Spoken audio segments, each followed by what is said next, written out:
Hello, Free From an Allergy community, and welcome back to another virtual event. I am so excited to introduce our next guest speaker. Kira Sutherland is an experienced nutritionist, naturopath, and sports nutritionist with more than 25 years in clinical practice. Her focus in performance nutrition led her to be the first naturopath in Australia to undertake the International Olympic Committee's Graduate Diploma in Sports Nutrition.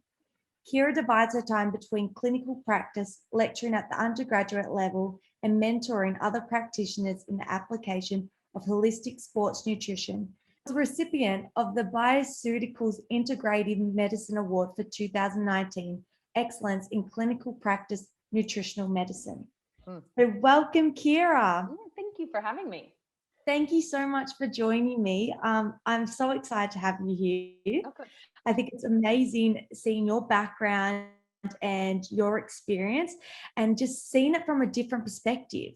Yeah. It's different, as a nutritionist naturopath, it's just that little bit different, not that little bit, it's a different education to dietetics. So we come at it just from a slightly different angle. Yeah, definitely. Well, we'll get straight into it. Could you please explain with us a bit more about you and how your celiac journey began and when you got diagnosed with it? Sure. So I've been a practicing naturopath since about the age of 25, and which then shows my age if I've been in practice for 25 years. But anyway, in my early 30s, so I don't have any older relatives diagnosed with celiac, but naturopathically, we often look at gluten, and that's a big thing. And so I was often treating people and putting them on gluten-free diets. And I actually wasn't having any digestive trouble, but I put myself on a gluten-free diet as a challenge for a couple of weeks. And then when I went back on, I went into hives the first time I had gluten. And I just had this, it's like I pulled, it was almost like I was a silent celiac, or, was it actually activated yet? I don't know.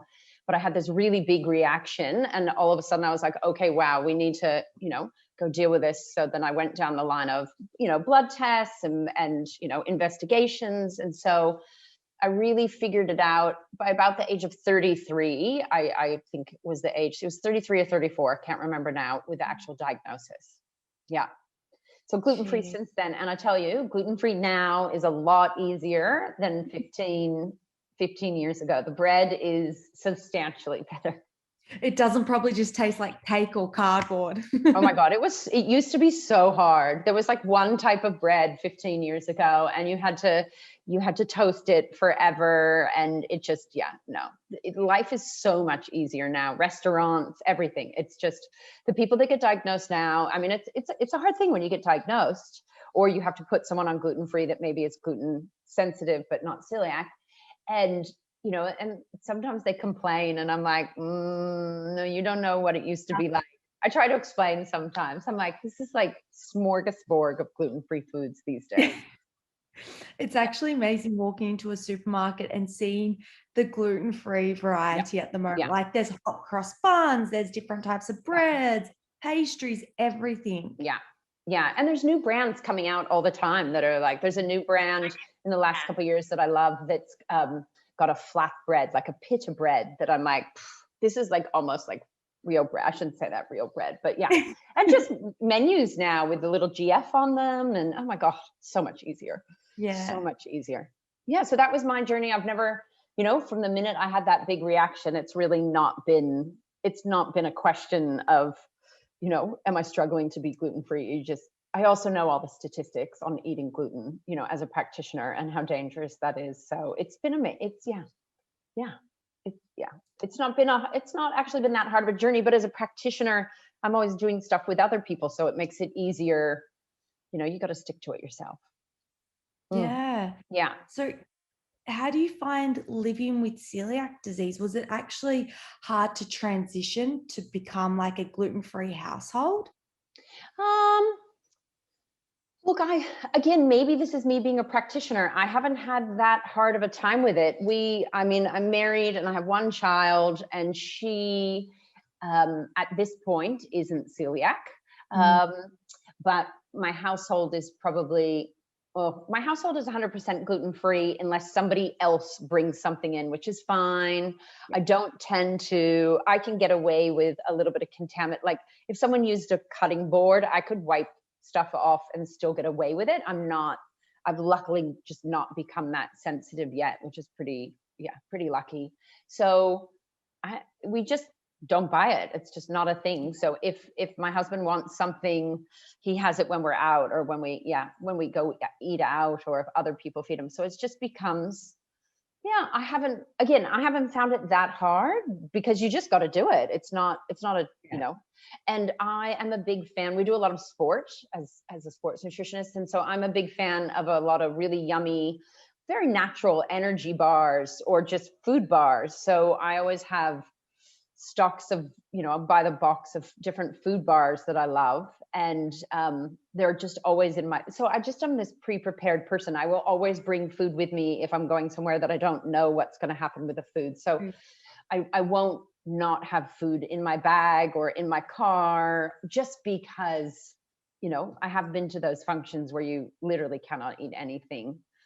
And I don't like making a fuss out of it. I'm just that person that's like, I can come pre-prepared rather than run a risk, because you have, we've all had that one or two contaminations where I had to leave a wedding once from a contamination that was just totally unexpected. And it's just not worth it. Yeah. And at the end of the day, like you said, it's your health. So you don't have a choice to be like, should I go gluten-free today? Oh, do I feel? Yeah, no. You don't have that choice. It's like, it is a gluten-free. This is your new lifestyle, and you've just got to try to make the best in any circumstance. Yeah, it's like with ice cream, and you're like, is this a gluten-free ice cream or not? People are like, oh, I'm sure it's gluten-free, and I'm like, I'm sure you don't know. It doesn't work that way for me. So yeah. When in doubt, you do miss out, but I didn't mean to rhyme that. But you just you just gotta. I don't know. I've just kind of surrendered. Now, I know you are a triathlete. Yeah. Does this impact the way you train, and how did it impact on how you prepared for an event? Because I know a lot of people, they're like, you got to have carbs before you train, or before. Has that impacted the way you actually do in the lead up to your event? I guess because we're such a gluten-free household anyway, it's again, I'm a big rice fan, or I'm not even a gluten-free pasta person. I love potato. I love sweet potato. I just do a lot of baking. I do a lot of pre-baking of my root veggies, so it's always there. I guess I've just gotten used to what I can and can't eat.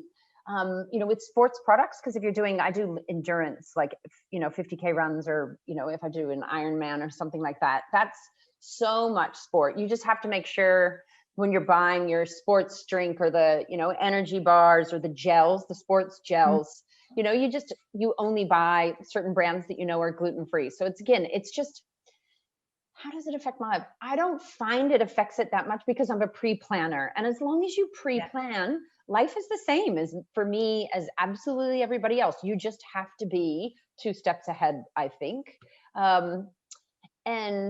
And again, at the end of a race, when you're starving and they're offering all kinds of crazy food, you just know you got to have the fruit, or what, you just, Sometimes I think about it though, and I think being gluten-free forces you to eat healthier, right? Because I can't go to a bakery and have my pastries and my donuts. And a lot of times out at restaurants, you'll be like, oh yeah, I'll have dessert. And then you realize there's only one gluten-free thing on the menu for dessert, and you don't like that. So it actually stops me from eating foods I probably shouldn't be partaking in all the time anyway. So I do find that it holds me in check in some ways.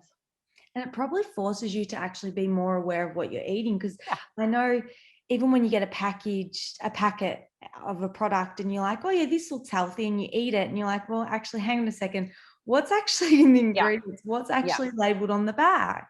Well, you're forced to always read labels. And then, with a lot of gluten-free products, I mean, I eat carb. I'm a pro carb person, but I'm cautious with how many carbs I eat. And, and then you're stuck reading the label, and then you're like, oh my God, because gluten-free products can have highly refined carbs in there, and sugars and all kinds of stuff. So you have to read all the labels, and then, and then you get the guilt and maybe don't eat it. And then you're like, You know what? I'm gonna just go into the side. And not to sound unhealthy, but the one that gets me all the time is chocolate. Like, I'm amazed how often you would think, no one would consider chocolate to not be gluten-free, Yeah. but I'm amazed how often they use wheat or barley malt, especially in chocolate. Really? Absolutely. Yeah. Lint chocolate, which I love. You have to be careful. Like 75% of their product has barley malt in it these days.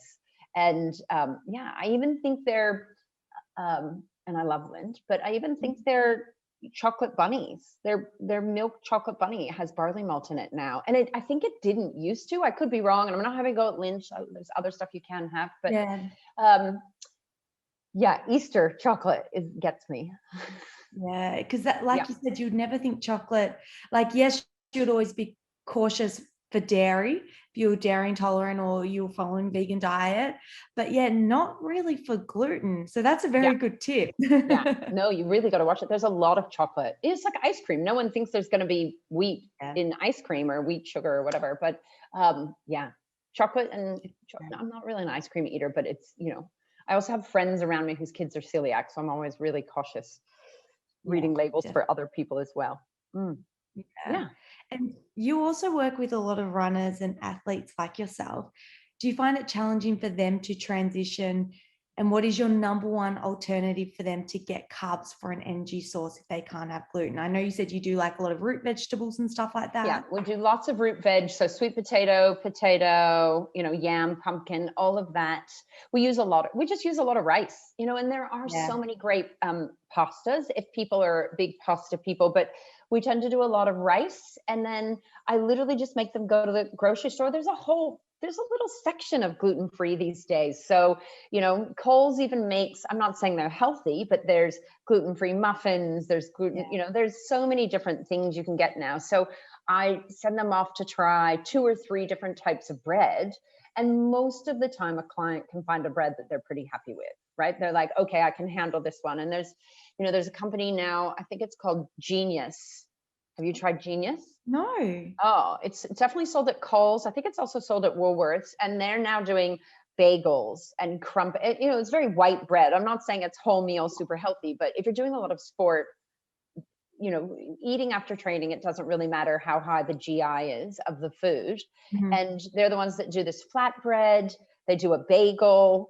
And theirs is the closest I've found to feeling like it was old style. So I don't want to sound mean, but it's not that I don't have mercy, but I just think unfortunately it's the way the world is, right? Or the way your digestion is, and you have to do it. So it's about making the best of it. And so I usually send clients off with 2 or 3 brands to go try, and I don't normally have them coming back complaining. But I will constantly buy new brands to try them, not just for myself, for clients. So it's just about constantly, I think my best advice, especially for a new celiac, is take the time, go to the grocery store and have a slow walk and pick up all the packets and read everything in the packets. Or take somebody who already is a celiac. I do this with some clients. I'll actually take them to the grocery store and I'm like, okay, here's your tamari rather than your soy sauce. Here's where the gluten-free section is. And it's like you almost just need like a guide dog I'm calling myself a guide dog, but anyway, but you do. You just need half an hour in the grocery store with somebody who already has shortcutted and knows what to go for. And then you can see their relief. They're like, okay, I can find everything, because I think that new diagnosis for people is just so overwhelming that then frees up and they don't know what to eat. But even a lot of the meal delivery services these days have gluten-free options, which is pretty phenomenal. Yeah. It's actually amazing how much we've moved forward for gluten-free alternatives. It's just amazing. Like, I had some bread on the weekend. It was a activated charcoal and quinoa loaf that was 100% gluten-free. And I was like, this is actually pretty good. I had charcoal bread an hour ago. I was at a cafe that, and again, you know, you have apps and websites where you can look up where all the gluten-friendly and gluten-free restaurants are, but almost all restaurants are pretty onto it these days. Yeah. And yeah, charcoal bread, yum. So I just will always steer people to the right restaurants to meet up at that I know I'm not going to get in trouble. I mean, I also have a fish allergy. Which throws it into the works, because sometimes if I'm like going to someone's house, I'm like, so I'm a celiac. And by the way, I don't eat fish or seafood. Sorry. I'm like, I could bring my own food. Yeah. So yeah, it's about steering, because with a fish allergy, you can, you know, and friends, you know, I'm a naturopath. And so everyone's like, oh, I'll serve you salmon because that's super healthy. So it's just about not being embarrassed to announce it, or when my friends all decide to go to a fish restaurant, I'm like, can we pick somewhere else? Could we pick somewhere that's like not just solely fish? Yeah, I did. I went to a party the other day at a restaurant and I'm like, oh yeah, I'll be fine. It's Japanese. I didn't realize it was Japanese fish restaurant. And I literally ended up eating, so between gluten-free and fish, I basically ended up eating edamame for dinner. And then I just got home and I ate more, you know, you just deal with it. Yeah. Yeah, exactly. But I think that's the most important part, is don't be embarrassed about it. Like if you are celiac, don't feel ashamed about it, because you need to remove that stigma, because at the end of the day, it's your health, it's your life. You need to look after yourself. Yeah. And the repercussion, you know, I mean, and I know everybody's different when they eat it, and some people have vomiting or diarrhea or tummy ache, or they just feel, oh, you know, everyone has that different range of how they feel. But the more you have contamination, potentially the worse you can be in the long run. But it's just not worth it to be that polite. You have to be cautious. Definitely. Yeah, absolutely. And if you suspect me, I've had times where people serve stuff and I'm like, that suspiciously doesn't look gluten-free, and I don't like sending food back, but I'm like, can you double check with the restaurant that actually is? Yeah, you just got to do it. It's your own, you don't want to pay the price. Sometimes 2 days I can feel terrible if there's a contamination. No, see, I was speaking to one of our other speakers, and she had a restaurant. She had a reaction to these gluten-free oats that she was supposed to have that were gluten-free, but didn't react, and she was out for a whole week. We had to like redo this her speaking presentation, because she goes, I was in bed for a week because I was so ill. So gluten-free oats is a bit weird, right? Yeah, like I'm in the legalities between different countries. Is she in Australia, that speaker? Australia. Yeah. Because I thought we legally can't label oats as gluten-free oats. She was saying that it was it was some sort of test or something, and whether they weren't gluten-free, but they were trying to test to see, I'm not sure, but she said it was supposed to be a gluten-free alternative, and they didn't because work. in America they allow like a higher parts per million of contamination, so they have a lot of things labeled as gluten-free oats, whereas I didn't think that was correct in Australia, but I could be wrong, so don't you know. Whereas I react worse to oats than I do wheat. So like oats is actually the first thing I realized I reacted to. And then because there used to be this contention of, do oats have gluten or not, or you know, is their protein similar enough? But for me, I would prefer to starve than put oats in my body. Like my oats are my largest reaction by like 5. So yeah, I'm not. And when people come to me for gluten-free, I actually don't believe there's gluten-free oats. I just think that it's too similar and too many people react. Do you eat oats? Well, it's interesting that you say that. See, I follow a gluten-free diet because my stomach, I have a really bad digestive system. Yep. So I've seen like a naturopath and stuff for it, and she's just said, just go gluten-free whenever you can. Yeah. Unfortunately, I don't have celiac disease, so cross-contamination isn't a big thing for me, but I try to do a whole gluten-free diet. And I had gluten-free oats the other day that I'd grabbed from an American store, and I got them over. See, it's the American store that's labeled it. I don't actually think, I'd have to look it back up. I'm not sure in Australia we can label things as gluten-free oats. And honestly, did you have a bad reaction? Stomach, literally instantly from this to it was like I had a baby stomach. Yeah. And I was like, what is going on? I'm like, and I felt like I reacted worse with that than if I was to have a piece of bread. Yeah, exactly. Well, I'm the same. I react 5-fold if I have oats. And that's where I had a contamination at a wedding where I had some meatballs, and I was like, oh, meatballs, that's easy. And sometimes they put oat flour in meatballs because it holds the moisture. Yeah. And if people come to see me, you get no oats. And I'm like, and because oats are yummy, and they're in so many bars and people love them. Yes. And they're not that you're looking for cheap, but they're a good, inexpensive alternative, and they're filling, and they're like that nourishing, mothering food. And with a lot of athletes, there's a lot of energy bars that are made of oats. And I'm like, I just don't allow it. And it's interesting with, I work with a lot of Ironman triathletes and runners and stuff like that. And so a lot of people come with gut trouble that aren't celiac, gut trouble during racing.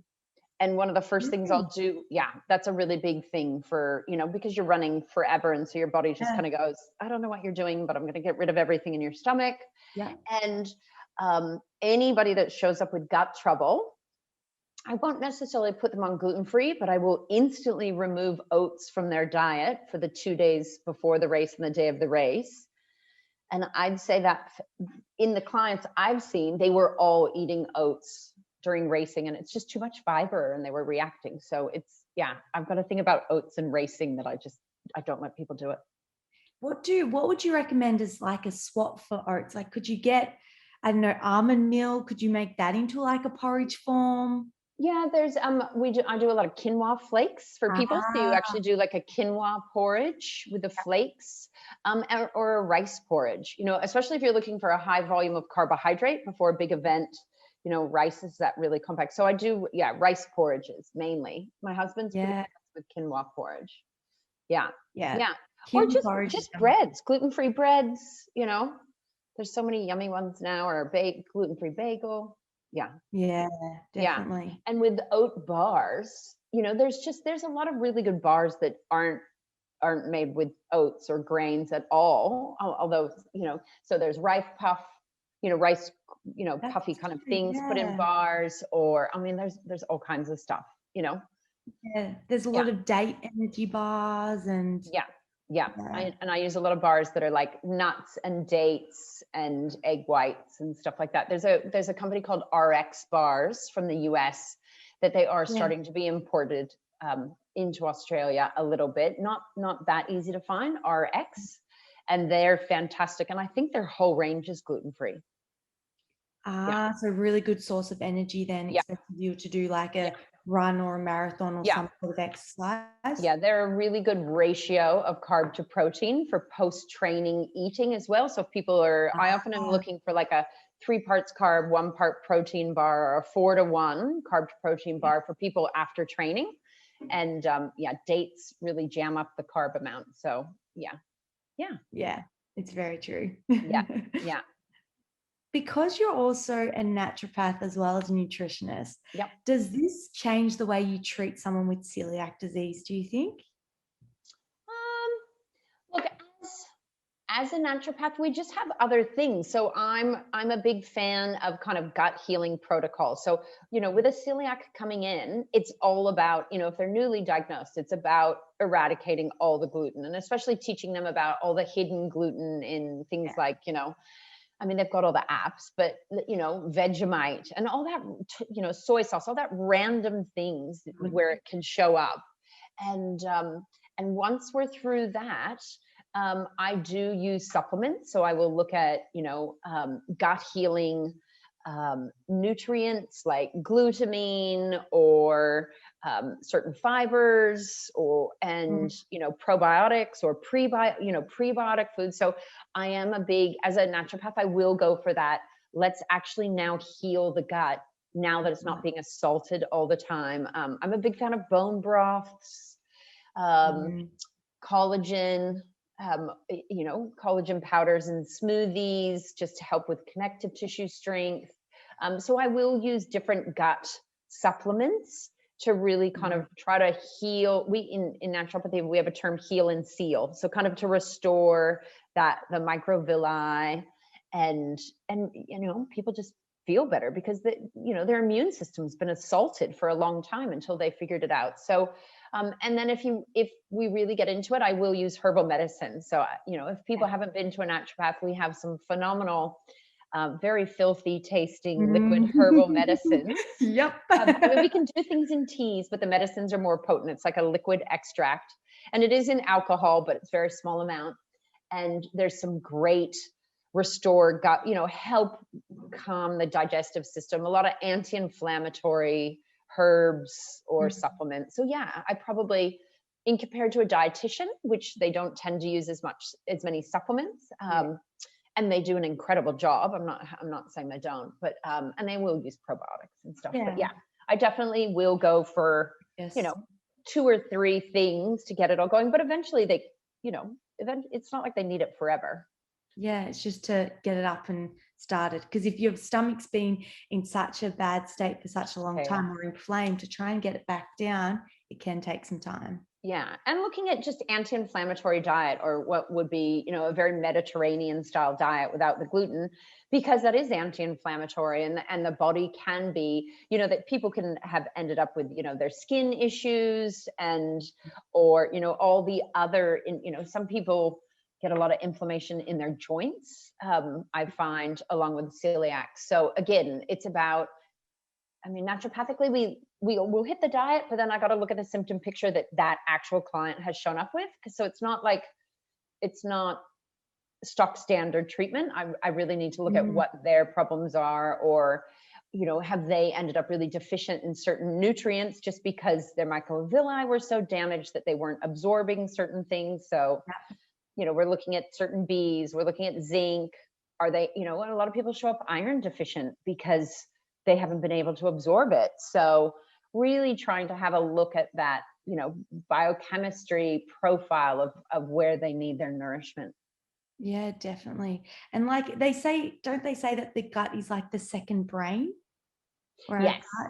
Well, we've, in naturopathy, it's funny, if you go back hundreds of years, there's actually books that say all disease starts in the gut. Well, okay, that's an overgeneralization, but if your gut health is healthy, if your gut health is strong, a lot of other things fall into place. And then when your gut has trouble, from mouth to anus, so anything, we're talking stomach, we're talking small intestine, large intestine. When that goes awry, so much else goes awry, because you can't absorb nutrients, or, you have damage. And so little, proteins are getting in and causing allergies and histamine issues. And, as everybody in an allergy group would know, how many other problems can happen from food.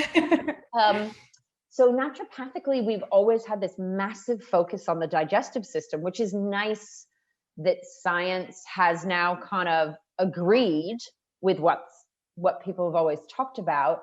And then we have the gut-brain axis, which we know there's a crosstalk now. We're very clear about, vagal nerve, and the communication that's happening, especially between the small intestines and the brain. And there's even theories of bacteria traveling up and causing brain inflammation, but that's to do with more Parkinson's, Alzheimer's. And that, again, that's not proven yet by any means. But we know there's like, I can't remember the percentage anymore. 70% of our immune system is in our digestive system.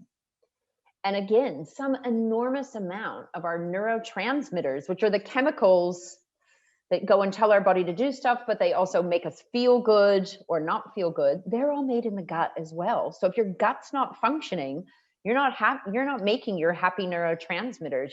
You've got that aggravation or irritation, or it's like eating food colorings. The rules in Australia, how do I say this? Europe is a lot stricter on food coloring than Australia. Really? Yeah, they're a lot stricter. They have a lot more food colorings are banned there that we still allow. And I don't really understand the whole politics around that. Yeah. So I don't want to upset anyone or make comments that way. But we know there's clinical research that food colorings are linked to certain behaviors and certain aggressive behaviors. And, if just that little bit of food coloring can do it, imagine what the wrong food and food coloring can, our gut is so connected to our brain and how we feel and our emotional state. It's Yeah. enormous. Yeah. Yeah. It's crazy. And it makes sense because our body is like a one whole thing. So it's like It's it not all separate. is Yeah. connected. It's not separate. No, it's not even, yeah, it's all crosstalk. You know, the whole thing is cross-talking. So it's no wonder, but it's so fabulous that science now knows how much is going on with the gut and how it interferes with it's like your hormones, right? Like a lot of people, you know, some of the things you become deficient with if you're eating the wrong foods and you have that gut inflammation. So you're you know, not absorbing your essential fatty acids or your omega-3s or your zinc. You might be having trouble absorbing, or some of your Bs, that can really interfere, especially with female cycles. So worse PMS, worse periods, worse skin, you know, and it's so interconnected. Basically in naturopathy, we kind of jokingly, we treat whatever the person comes in for, and then we always go after the gut, or 90% of the time. It's like, and we're going to do some gut healing. We're just going to add this to it. Yeah. Yeah, which is great, because also, you know, when we're making up herbal mixes, you know, we get to add in, you know, if you haven't been to a herbalist naturopath, we often put in 5 herbs into one mix. Have you ever had a herbal mix? Yes, Yes. The they're worse they taste, interesting. the better they look, the better they work. The worse they taste, the better they work. My clients often refer to it as jungle juice. But, you know, I might be going after your adrenals or supporting, you know, your moods or your PMS, but there's always 1 or 2 herbs that kind of have that crossover to assist inflammation and digestive function. Yeah. It's quite amazing how much these herbs can actually change. Like I know when I was seeing my naturopath, we changed my herbal mixture, and just the difference I was feeling, it was like, and my nonna, she was the same. She was crook for years and years and years, and she saw a naturopath who completely changed her life. It was amazing. Yeah. If you get the right person and you do what they say, you know, there's also going, but actually executing the instructions they're giving.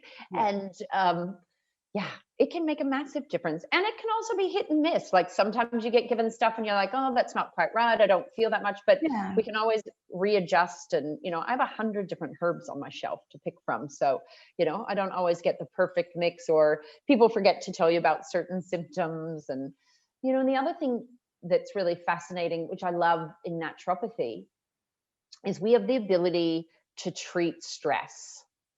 And there's nobody walking around at the moment that's not stressed, right? Or anxiety, or a bit of, we don't, you know, overt depression, you know, obviously needs counseling, go to a doctor, but, you know, low mood, we have these great herbs that are slightly mood elevating, and we have herbs that help the body cope with the stress response. And so I think that's one of the beautiful things about natural therapies, or, you know, naturopathy herbs, is we actually have what you would deem medicines or tonics for organs. So we can actually help an organ function better. You know, it's not so much, and, you know, we have things that are antiviral and antibacterial, and, you know, and I'm all for modern medicine and antibiotics. And, you know, I work with a lot of doctors.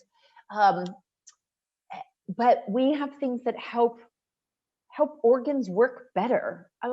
That's so cool. It's like a tune-up, right? And that's not, you know, modern medicine is, you know, operates differently because it has to, and the two can work so well together if it's done properly. It's quite amazing. Yeah. My next question was, when you do have a patient that comes in and if they are prepping for a long distance race, how do you get them ready for that? Because I know, yes, celiac, they can't have bread and what have you, but do you make sure like you prep them exactly what they need? So you do like the 3 parts carbs, 1 part protein, or? So with athletes, you know, and I'm not talking elite athletes only. I'm talking, you know, mums and dads trying to run marathons and stuff like that. Hopefully they come with a couple weeks before an event. Hopefully they come a few months before an event. And the first thing I do is I kind of overhaul their diet, or we have a look at their diet and how it interfuses with their training, because a lot of sports nutrition is really about giving the right ratios and the right foods at the right time, pre-training, during training, or post. So I have a big focus on that. Most people are probably already eating pretty well. So it's not that I overhaul the diet. I just tinker with, I just make things a little bit better. So I'm a big fan of food diaries. I make people show up to their first appointment with a training in food diary so I can see their timing of what they're eating and how they're eating. And so we make the adjustments. We'll look at, do they have enough protein in their diet? Are they having carbs at the right time? And so we do all that. And then we focus on their actual eating during an event. Because if an event is longer than, especially like 2 hours, and I deal with people doing events of 12, 20, 24 hours, sometimes 3 days, that's very specific sports nutrition, where it's like, what foods can you tolerate? What foods have you trialed? This is where sports foods come in a lot, like gels and chews. And so we sit down and have a big discussion about how much they need to eat per hour and how they're going to get that in, and their fluids. And then you send them away to trial it in training. So you have to do like race simulation. Yeah. And then they have to come back and you go over again, what worked, what didn't, and then you tailor it again. But it's very specific, and I'm always amazed how many people choose to do endurance events without even reading anything on fueling for endurance nutrition, because it can make or break your race. A half marathon, a soccer game, you can get away with almost anything, but once it gets past 2 hours and the longer you go, doesn't matter how fit you are, how smart you are, if your nutrition's wrong, it's going to go wrong. Yeah, and it impacts your everything. And people also often don't understand that you need to eat a lot, but if you eat too much, or if you have too much at the same time as you're having sports drink, or you don't drink enough, you can end up with all kinds of gut problems and vomiting or diarrhea, or the fuel just sitting in your stomach but not absorbing. So there's a whole system to how to actually ingest the food that has to be taught. That's probably the big part of what I do, is teaching them how to actually eat. Definitely. Yeah. It's quite very science-based. Like there's it's very science-based. Yeah. It's very amazing. And sports nutrition is really a dietetics, right? Most sports nutritionists are dietitians and they're incredible at it. And I've just kind of jumped the fence and done studies in sports nutrition. So I do infuse a little bit of my naturopathic principles in it, but the science is, and naturopathy is quite science-based these days, but I have to stay it's a numbers game. It's maths, it's fueling. It's like fueling a race car. It's not, and it's funny because I teach a lot of naturopaths about sports nutrition, and sometimes they struggle because I'm talking about people consuming almost pure sugar while they're in the middle of a race. If you're having your sports drink or your gel, but that's what you have to do the race. You can't have a kale smoothie in the middle of a race, or a bunch of, chia seeds is too much fiber. Sometimes they really struggle with that. It's interesting to teach, because I teach other naturopathic students and they're like, I don't understand. That's like not healthy. And I'm like, it's race day has nothing to do with health usually. Yeah, it's performance. Your race car, you need high octane fuel, and then you can go have whatever you want on other days. Yeah. Is there one piece of advice you wish to give someone who may just have been diagnosed with celiac disease? Oh, one piece of advice. Be gentle with yourself. It is a big shock. It is a big changeover. But I promise within a year, it will be so second nature. I just think just take it as what's the advice? I would say, I know it's a bummer, but take it as an adventure for how much better you're actually going to feel. And in the long run, the health risk of not being gluten-free is so damaging. Sometimes I think people don't get told those statistics of how dangerous it is if you continue to have gluten. So I would say to people, take it as a challenge to try to feel as amazing as you can, because you've probably been operating at a lot less than optimum, but you didn't know it. So my advice is, you have to go 100%, but you actually are going to feel so much better in the long run. In the long term. Yeah. And if it's a kid, the hardest thing is watching kids because, they're going to birthday parties and they're, and if, sometimes they feel like they're missing out, but it's so easy to just warn the parents, or, you often see parents show up with extra stuff at the birthday party for the kid. And it's, yes, the kid does feel like they miss out a little bit, but the truth is the other kids don't actually care. They're so busy. People think everybody's looking at them eating their different cupcake or their whatever. And it's, what, kids are so preoccupied with themselves. No one is really noticing, I promise.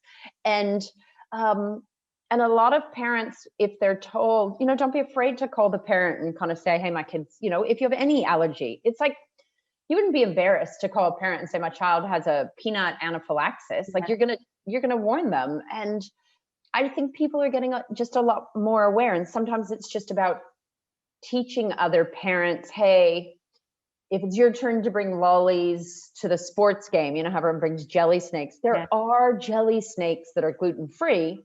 You just have to tell them where to find them in the grocery store, right? So it's my other advice is, don't be afraid to speak up. Or if you don't feel like speaking up, you just bring all your own stuff with you all the time. Yeah, I think that's so crucial. Is communication is key. And like you said, if you might be a bit embarrassed about it, bring your own stuff.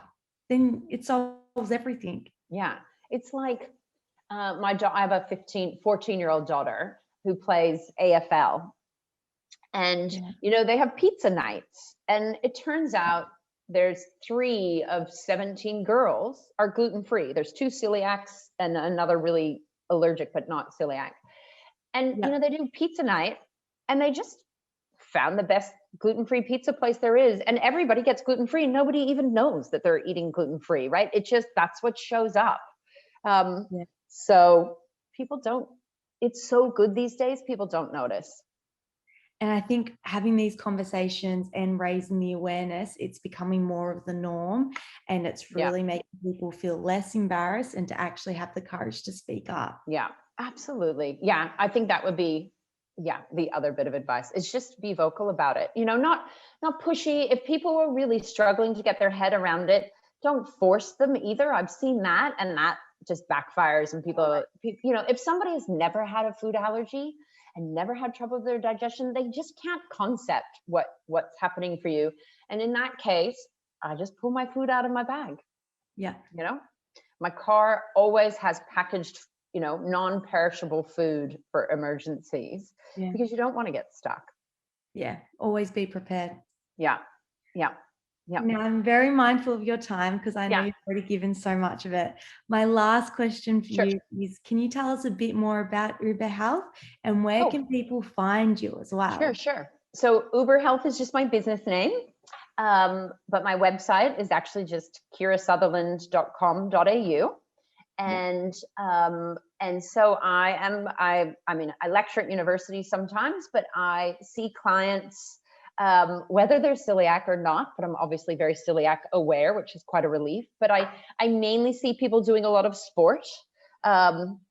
You don't have to be an elite athlete, but probably 75, 80% of my clients do a lot of sport, and a lot of I work with a lot of teenage athletes actually, which is really fun.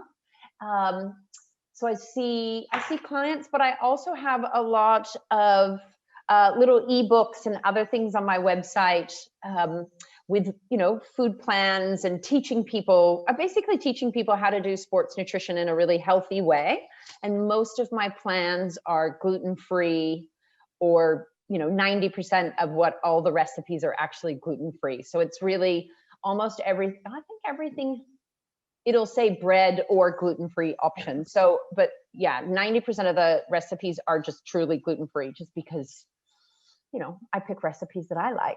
So, so it's, my website doesn't really say anything about celiac or it's gluten-free, but I'll say 90% of my information is gluten-free on the website. So, so I see clients, but lots of, inexpensive things to download and educate yourself. Definitely. And you can get enough education. I will pop all Yep. your links in this bio description for as that. well. Yeah. So everyone can Yeah. click onto it, because I know I found you when I was Googling like celiac, like nutritionist, naturopath, everything, and you came up and I did my research and I was like, I need to interview Kira. Yeah. Well, it's just safe, right? I'm a nutritionist who gets it, you know, and it's that intrinsic knowledge that feels, there are dietitians and nutritionists and naturopaths that can deal with gluten-free, but if you are gluten-free, there's just that relief that, you know, I know that many more brands and stuff like that. All my social media tags are Uber Health. So just UberHealth, one word. And that's actually been my business name for 20 years. So long before Uber. And so it's still my business Uber name. copied. Uber copied. They tried to buy the name a few years ago, but I was like, I think I like my business name. I like my name. So in Australia, they're not allowed to. It's my name in Australia. Perfect.